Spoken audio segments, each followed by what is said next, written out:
About the garden shaft. Craig, why the garden shaft? What interests you about it? The water sample had gold in it. For a lot of people, the Oak Island mystery ended the day a video popped up claiming the treasure had finally been found under the garden shaft. Almost instantly, the comments section exploded. Messages raced past the screen. The vault is real. This changes everything. History books are officially wrong.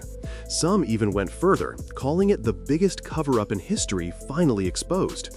It sounded like the perfect finale to a 200-year obsession.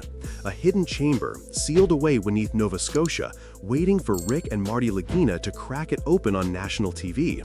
The story spread fast because it did not just promise a chest of coins. It promised a discovery that would connect ancient Rome, the Holy Land, and the Knights Templar directly to North America, centuries before Columbus. If that were true, it would not just be a twist in a TV show. It would be the kind of find that forces historians to tear out entire chapters of the textbook and start again from scratch. That is why so many people hit replay, shared the link, and claimed this was the moment Oak Island finally gave up its secrets. But there is a detail that rarely gets mentioned behind those dramatic titles and thumbnails. Not everything in that story actually happened. Under all the hype sits a mix of real science, clues from the show, wild guesses, and pure fantasy blended together. This video walks through that entire picture. The viral garden shaft tale, the real garden shaft work, the long history of the island, the Roman sword claims, the Templar theories, and the science that is still trying to separate myth from reality. By the end, the line between what people want to believe and what has actually been proved becomes much clearer. The modern legend starts deep under the garden shaft, in the middle of Oak Island's most famous search zone. In this dramatic version, the team drives a huge steel tube straight into the ground. This tube, called a caisson, is wide enough to stand inside, and it pushes past layers of soil, rocks, and old wood left behind by previous searchers. At first, progress is slow but steady. The deeper the tube goes, the stranger the readings become. Test samples from the water show far more gold and silver than normal. Scans hint at empty spaces where only solid earth should exist. The feeling grows that something designed and hidden is waiting below. Then the caisson slams into a barrier. Instead of more loose material, it hits a layer that feels hard and unnatural. Samples brought up to the surface show a rough, concrete-like mix. According to the story, lab tests find crushed stone, some kind of binder, even traces of animal bone and unknown metal. It looks like an intentional plug, built to resist both decay and drilling. After a battle with the barrier, the tube finally breaks through. A camera drops down into the darkness, the signal clears, and suddenly, a room appears on the screen. The space is small but carefully made, about 15 feet by 15 feet. Granite blocks form the walls. Each block fits tightly against the next, as if a master builder cut and set them in place long ago. No loose rubble, no messy collapse, just a dry, silent, sealed chamber. In the middle of this room sit several heavy chests. One has broken open over time. Through the gap, coins shine under the camera's light. Their edges look old. Their designs in this story show faces of Roman emperors and symbols from an age that had no business being in Nova Scotia hundreds of years ago. Another chest in this tale holds scrolls packed inside sealed lead tubes. When conservation experts in this story gently open one tube, they find a star map drawn with careful lines and symbols. The sky on the map looks wrong at first, then a detail becomes clear. It shows stars from a southern point of view, as if drawn by someone far from Europe or North America. Handwritten notes around the edges mix characters from ancient Hebrew and Phoenician. At the center of the chamber stands the object that turns speculation into pure legend. On a simple stone base rests a ceremonial sword. The hilt is wrapped in gold wire and set with crude, uncut gems. The blade is dark and dull, refusing to reflect the light. Tests in the story say this metal came from a meteor, the kind of sky iron that ancient cultures treasured. Cut into the hilt is a double-barred cross, a symbol often linked to the Knights Templar. Two human skeletons flank the sword, according to this version of events. The bones stand in fixed positions, as if the bodies were carefully arranged to guard the chamber for eternity. This is not a rushed burial in panic. It is a planned message, a time capsule. Taken as a whole, the viral garden shaft story claims that this chamber proves Roman coins, ancient knowledge, and Templar power all came together on Oak Island. For many viewers, it feels like the climax of a centuries-long mystery. There is only one problem. Those exact finds, a granite sanctuary, the Roman coins, a meteoric sword with a Templar cross, have not been confirmed in any public, verifiable way. To understand what is real, the actual work at the garden shaft needs a closer look. The garden shaft on Oak Island did not start as a mystical gateway. It began as a simple shaft in the Money Pit area, likely dug by earlier searchers in the 19th century. Over time, the surface around it changed. New owners came and went. The old shaft was partly forgotten, then rediscovered and surrounded by a small landscaped area. That small patch eventually earned the name, the Garden. When the modern team returned to this shaft, interest grew quickly.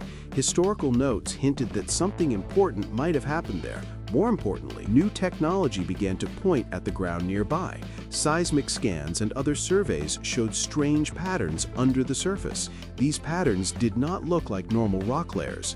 They looked more like tunnels and open spaces. Then came the water tests. Geochemist Ian Spooner and others began collecting water from drill holes and from the area around the garden shaft. Their goal was simple: check for elements that should not be there in high amounts. The results were shocking in a quiet, scientific way. Gold and silver levels in some samples were far above normal background. The readings suggested some kind of concentrated metal source nearby, slowly leaking its chemical fingerprint into the water over a long period. Instead of digging blindly, the team strengthened the garden shaft and used it as a controlled entry point. Professional miners went down, reinforcing the walls and adding platforms. New horizontal tunnels connected to nearby boreholes. Cameras and sensors were lowered into small openings, looking for signs of man-made construction. Evidence slowly built up. Old timbers showed that someone had been working at depth long before modern machines arrived. Layers of backfilled material hinted at earlier efforts to hide or protect something. New voids with names like Aladdin's Cave appeared in advanced scans. These cavities raised hopes that some kind of hidden room might still be sealed and intact. However, despite years of work, the public record shows no confirmed discovery of a finished stone vault filled with gold, scrolls, and a Templar blade. The garden shaft has revealed clues, strange readings, and possible tunnels, but no official announcement has described a chamber that matches the viral story in full detail. This does not make the garden shaft boring. In fact, it makes the place even more important. High metal readings, unnatural structures, and carefully built shafts all suggest a serious operation took place on Oak Island centuries ago. The difference is that the real story is still unfolding and the ending remains unknown. To understand why expectations are so high, the history behind this obsession needs to be explored. The Oak Island story began in the late 1700s. A teenager named Daniel McGinnis visited the island and noticed a strange depression in the ground under a large oak tree. The shape looked circular, almost like a forgotten well or a covered pit. Curiosity took over. With help from friends, digging began. Not far down, a surprise appeared. A solid platform of oak logs covered the shaft. Below that, another platform waded 10 feet deeper, then another. Each layer seemed deliberate, like steps built downward by someone with a plan. The simple hole quickly turned into the famous Money Pit. News of the strange structure spread. Investors formed companies with grand names. The Onslow Company, the Truro Company, and others brought in workers and tools. The goal was clear: reach the bottom of the pit and recover whatever had been hidden there. The island did not make that easy. Each attempt ran into new problems. Shafts caved in, machinery broke. Worst of all, water poured in without warning. The most famous explanation for this involved an artificial system of flood tunnels. These tunnels, according to many researchers, connected the pit to the ocean at places like Smith's Cove. When digging reached certain levels, the tunnels allowed seawater to rush in and drown the work. To fight back, searchers tried almost everything. Steam engines pumped water out of flooded shafts. Huge cofferdams were built to hold back the ocean at the shoreline. Some teams used explosives. Others dug wider and wider craters, hoping to reach the target from the side instead of straight down. In one period, heavy excavators turned part of the island into a raw, scarred landscape in the hope that brute force could defeat clever engineering from the past. The financial financial cost was enormous. Many investors lost fortunes. The personal cost was even higher. Accidents killed several searchers over the years. A boiler explosion took lives in the 19th century. In the 1960s, toxic gases in a shaft led to another tragedy, when men entered one after another and collapsed. These deaths gave rise to a dark legend. According to that belief, 7 people must die before the island will release its treasure. Whether this idea began as a superstition or a story told around campfires, it added a chilling layer to the hunt. Every new season of digging carries that shadow. Through all the failures, one thing remained constant: people refused to give up. Each new clue, each old document, each strange artifact kept the story alive. With time, theories multiplied. Some claimed pirate gold, others spoke of royal treasures or secret manuscripts. Among all those theories, one idea grew stronger than the rest: that the Knights Templar and perhaps even other ancient cultures had reached Oak Island first. That idea would later collide with claims about Roman swords, Templar symbols, and ancient voyages. Long before the garden shaft became a modern focus, Oak Island already sat at the center of a web of theories. The Knights Templar played a major role in those ideas. This powerful order of warrior monks rose during the Crusades, gained immense wealth and influence, and then fell suddenly when European rulers turned against it in the early 1300s. Many legends claim the Templars hid a vast treasure and escaped with secret knowledge rather than surrender everything. Because the Templars owned land, ships, and far-reaching networks, some stories suggest that a group of them sailed west across the Atlantic long before Columbus. Oak Island, with its strange pits and traps, became one of the prime candidates for their final hiding place. As soon as that idea took root, almost any mysterious object near Nova Scotia could be linked to it. That is where the famous Roman sword story enters the picture. Some years ago, a blade surfaced that was claimed to have been pulled from waters near Oak Island. The story around it was dramatic. The sword was presented as a ceremonial Roman weapon, possibly tied to an emperor, and used as proof that Romans, and maybe later Templars who collected ancient relics, had reached the region. The claims sounded incredible and fit almost too perfectly with long-standing theories. A Roman ceremonial sword in the same general area as Oak Island would connect ancient Mediterranean history directly to the mystery of the money pit. It would turn a local legend into global proof. However, detailed study of the sword told a different story. Experts compared its shape, decorations, and casting marks to known artifacts. They found close matches, not in museums, but among modern replicas sold as souvenirs. The metal and manufacturing style pointed to recent origin, not to a weapon forged in Roman times. The Roman sword near Oak Island turned out to be almost certainly a modern copy. This outcome matters for more than one object. It shows how easily a dramatic artifact can capture attention and become proof in people's minds, even when later evidence shows a much more ordinary explanation. Something similar happens with Templar symbols on the island. A small lead cross found on Oak Island, for example, has a shape that some people connect to designs used by Templars in Europe. To believers, this is a sign that members of the order reached Nova Scotia. To skeptics, it is an interesting object that might have arrived by other routes. The viral garden shaft story puts all of this into one powerful image: a meteoric iron sword with a Templar cross found in a secret vault, surrounded by Roman coins and ancient scrolls. It is the ultimate version of the older claims. But before accepting that picture, it is important to see what modern science on Oak Island has actually uncovered so far. Modern exploration on Oak Island blends old-fashioned digging with advanced technology. Instead of relying only on guesswork, today's teams use a whole toolbox of scientific methods to decide where to search. Ground-penetrating radar sends signals into the soil and measures how they bounce back.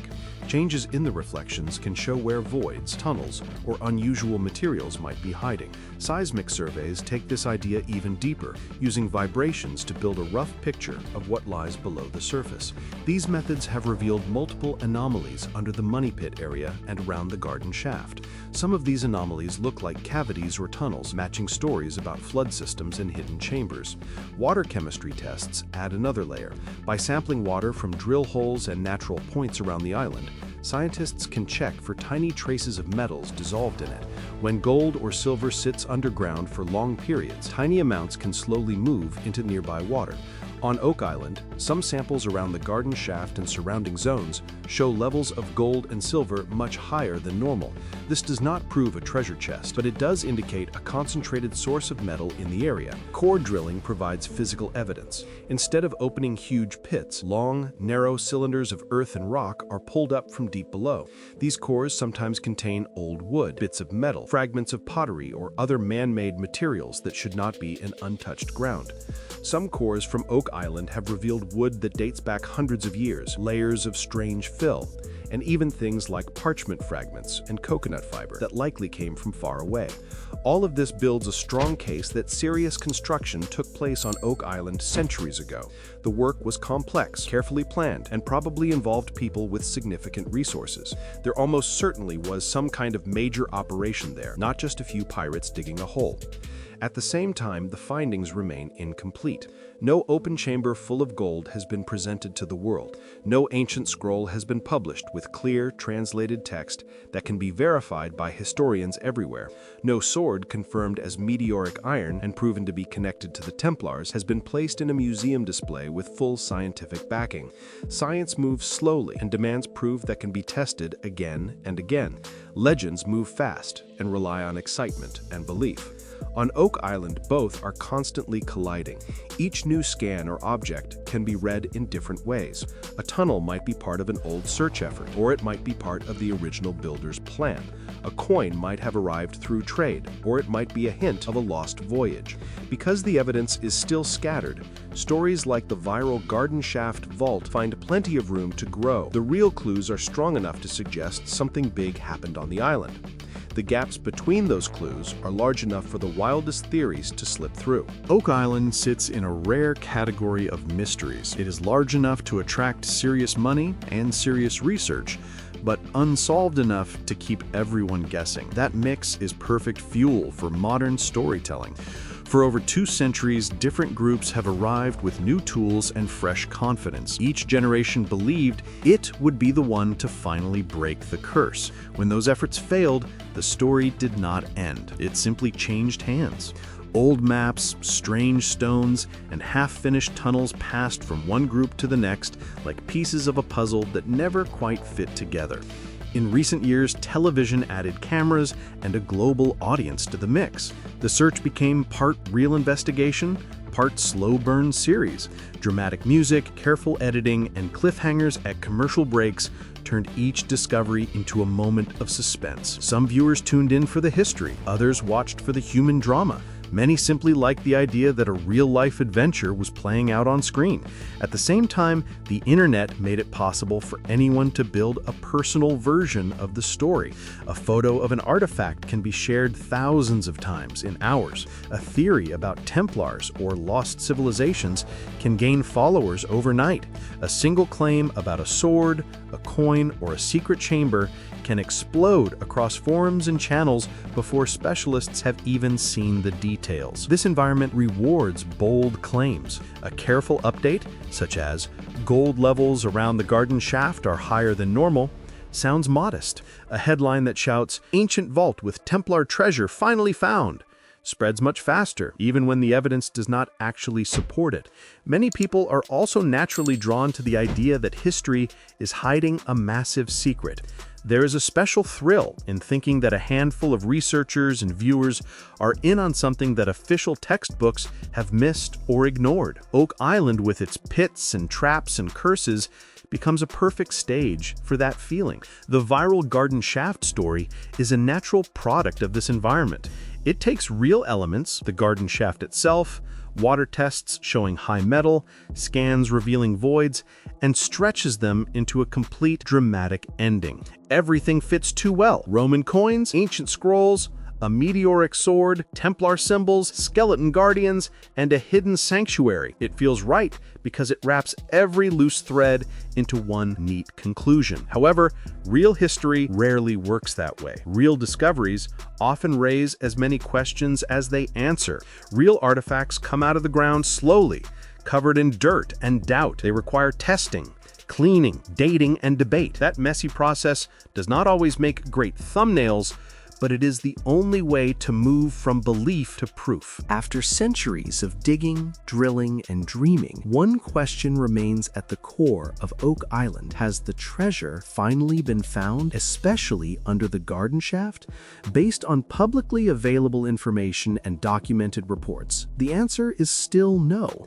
The island has produced fascinating clues, including old coins, unusual structures, strange fill materials, and water tests that suggest a significant amount of precious metal lies underground.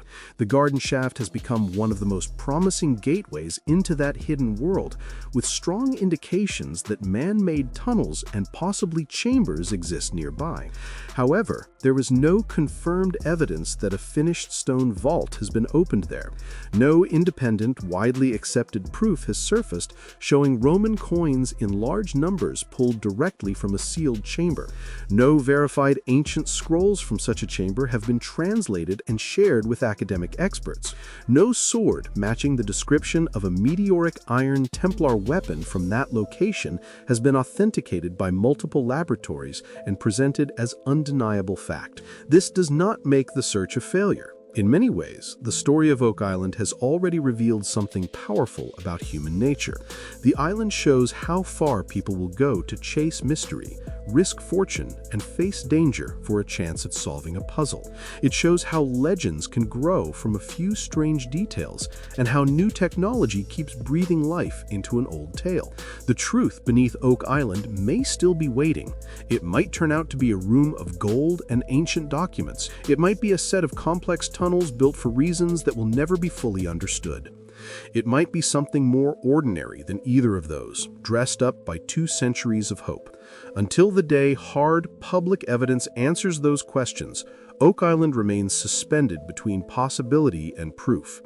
The garden shaft stands at the center of that tension, carrying the hopes of those who believe a breakthrough is close and the doubts of those who think the legend has grown far beyond reality. For anyone who enjoys the space where history, mystery, and science meet, Oak Island continues to be one of the most compelling stories on the planet. New tests, new scans, and new finds will keep arriving. With each one, the picture will shift again. To follow every twist, every new clue, and every attempt to separate fact from legend, subscribe to Gold Era 2.0 and avoid missing the next chapter in this ongoing saga. The final answer may not be here yet, but the search is far from over, and the island still has many secrets left to test.